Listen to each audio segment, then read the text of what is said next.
आज माघी पूर्णिमा है। आज ही के दिन 1398 में धर्म की नगरी काशी में संत रविदास जी का जन्म हुआ था।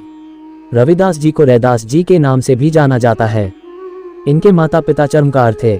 इन्होंने अपनी आजीविका के लिए पैतृक कार्य को अपनाया, लेकिन इनके मन में भगवान की भक्ति जन्म के पूर्व से बसी थी।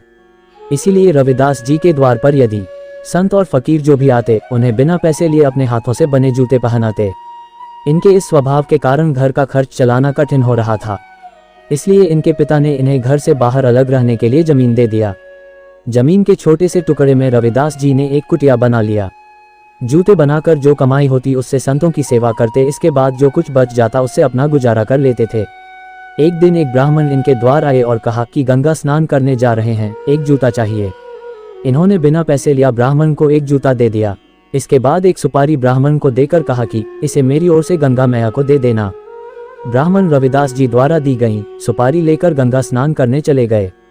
गंगा स्नान करने के बाद गंगा मैया की पूजा की और जब चलने लगा तो अनमने मन से रविदास जी द्वारा दिया सुपारी गंगा में उछाल दिया।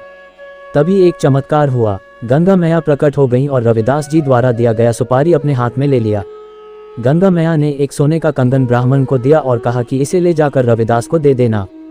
ब्राह्मण भाव विभोर होकर रविदास जी के पास आया और बोला कि आज तक गंगा मैया की पूजा मैंने की, लेकिन गंगा मैया के दर्शन कभी प्राप्त नहीं हुए। लेकिन आपकी भक्ति का प्रताप ऐसा है कि गंगा मैया ने स्वयं प्रकट होकर आपकी दी हुई सुपारी को स्वीकार किया और आपको सोने का कंगन दिया है। आपकी कृपा से मुझे भी गंगा मैया के दर्शन हुए। इस बात की खबर पूरे काशी में फैल गई। रविदास जी के विरोधियों ने इसे पाखंड बताया और कहा कि अगर रविदास जी सच्चे भक्त हैं तो दूसरा कंगन लाकर दिखाएं। विरोधियों के कटु वचनों को सुनकर रविदास जी भक्ति में लीन होकर भजन गाने लगे।